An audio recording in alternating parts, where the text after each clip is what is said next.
Assalamualaikum warahmatullahi wabarakatuh. Salam Om Swastiastu, nama budaya dan salam kebajikan. Halo para pecinta hukum pidana Islam. Perkenalkan, kami dari kelompok 6 Hukum Pidana Islam HTNA yang terdiri dari 3 orang yang akan hadir membawakan konten tentang pidana Islam. Sebelum itu, saya akan memperkenalkan kelompok saya dulu, yang terdiri dari saya sendiri sebagai moderator dan Indana Zulfa sebagai pemateri pertama dan Miss Ayu Zulfikriya sebagai pemateri kedua. Melalui channel ini, kami akan menyampaikan konsep menarik tentang hukum Islam yang insya Allah mudah dicerna.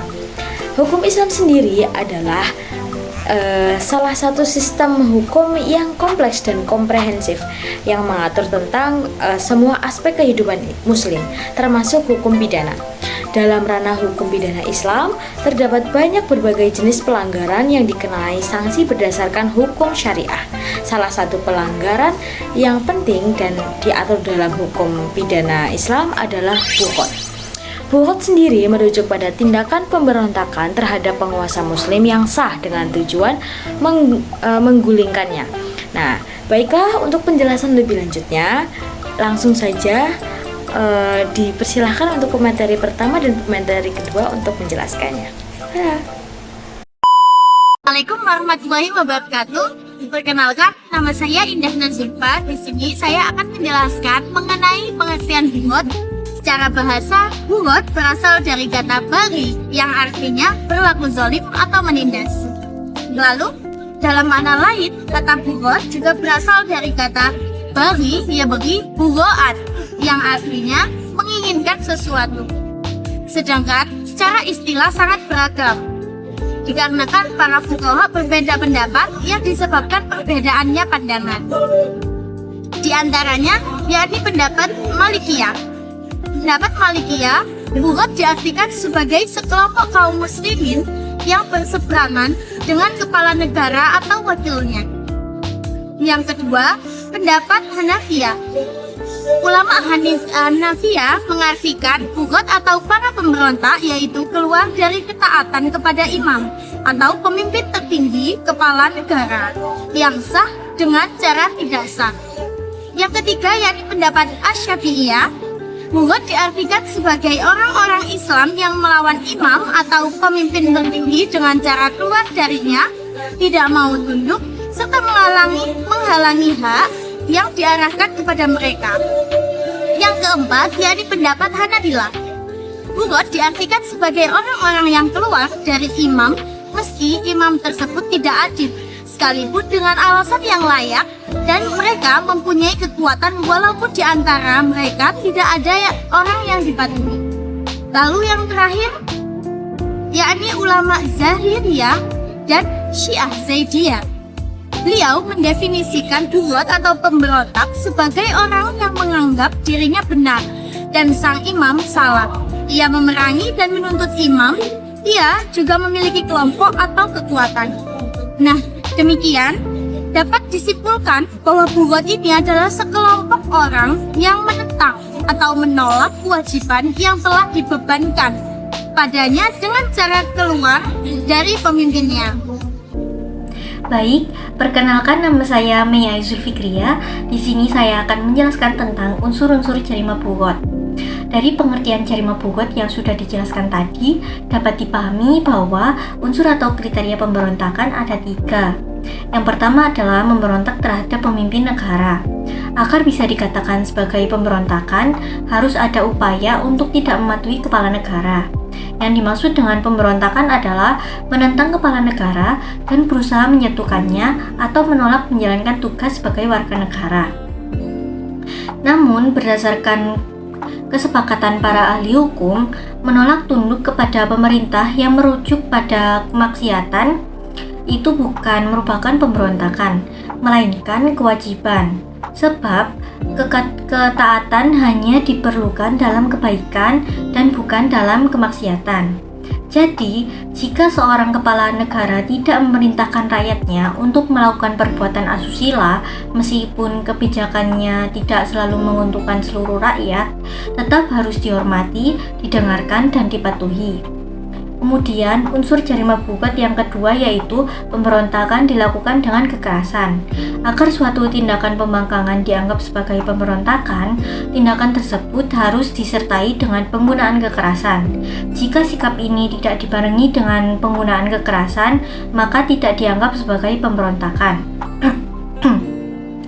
Pemberontakan menurut Imam Malik, Imam Syafi'i, dan Imam Ahmad dimulai pada saat kekerasan benar-benar digunakan, sehingga pemberontakan itu sudah dianggap sebagai pemberontakan.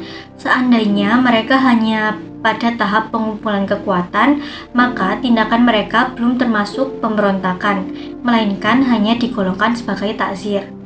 Namun, menurut Imam Abu Hanifah, mereka sudah dianggap pemberontak walaupun masih dalam tahap pengumpulan kekuatan, dengan tujuan untuk berperang dan membangkang kepada pemimpin. Kemudian unsur jarima bugot yang ketiga adalah memiliki niat untuk melawan.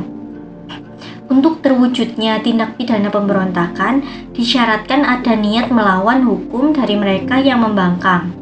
Unsur ini terpenuhi apabila seseorang bermaksud menggunakan kekuatan untuk menjatuhkan pemimpin atau tidak menaatinya.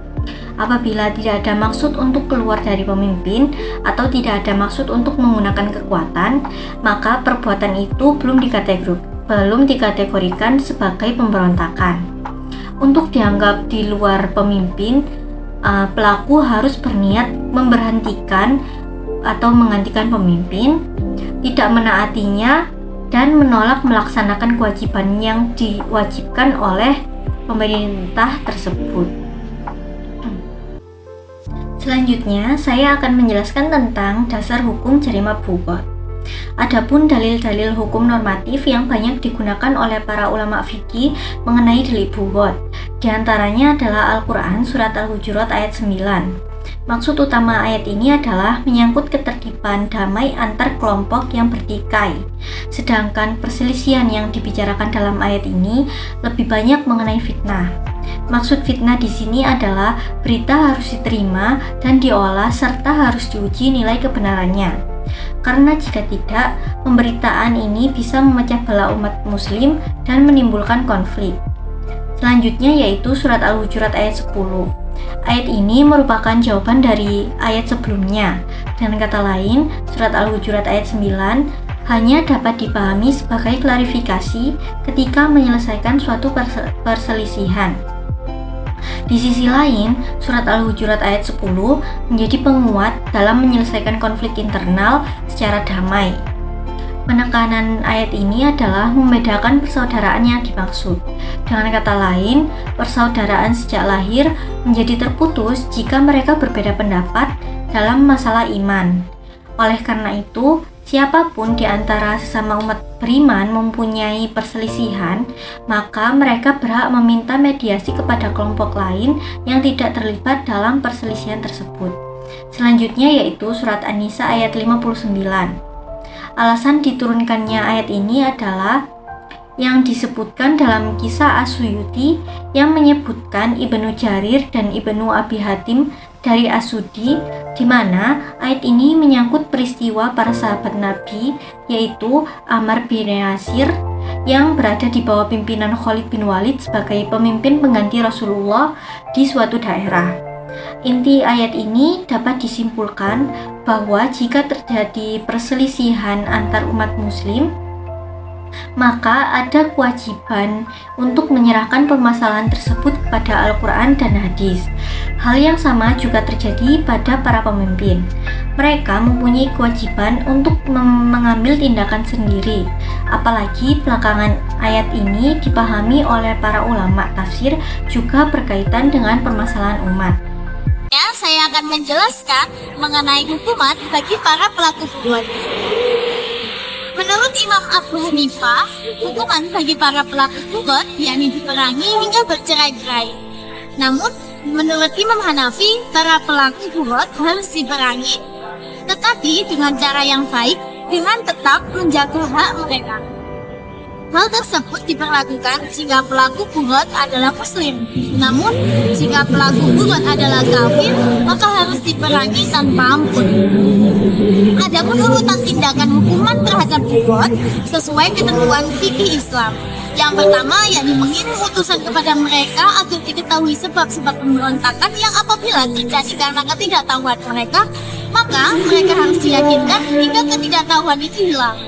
Yang kedua, yakni apabila tindakan pertama tidak berhasil, maka tindakan selanjutnya yakni menasihati dan mengajak mereka agar mau mentaati imam. Lalu yang ketiga, jika masih tidak berhasil, maka usaha selanjutnya yakni memberi ultimatum atau ancaman. Dan yang terakhir, jika masih tetap tidak taat, maka mereka harus diperangi sampai mereka taat. Terima kasih. Oke, baiklah, dari pembahasan yang tadi sudah dibahas dapat disimpulkan beberapa hal yang penting terkait konsep buhot dalam hukum Islam. Yang pertama, buhot sendiri merujuk pada tindakan pemberontak terhadap penguasa muslim yang sah dengan tujuan menggulingkan kekuasaannya. Yang kedua, unsur-unsur buhot meliputi pemberontakan terhadap pemerintah yang sah menggunakan kekerasan dan memiliki niat melawan. Yang ketiga, dalil yang menjadi dasar hukum buhot antara lain Quran Surat Al-Hujurat ayat 9, Quran Surat Al-Hujurat ayat 10, dan Quran Surat An-Nisa ayat 59. Yang keempat, hukum bagi perilaku buhot itu bervariasi menurut pendapat imam mazhab, mulai dari yang diperangi hingga mendamaikan dengan cara bijaksana. Ya, begitulah pembahasan menarik kita pada hari ini tentang konsep jarimah buhot dalam hukum pidana Islam. Semoga dengan video singkat ini kita semua dapat memahami lebih jauh tentang salah satu bentuk kejahatan serius dalam Islam. Nah, bagaimana menurut kalian? Seru kan belajar hukum Islam dan santai dengan begini? Jangan lupa like, share, dan subscribe ya, biar kita semakin semangat bikin konten-konten seru lainnya. Dadah!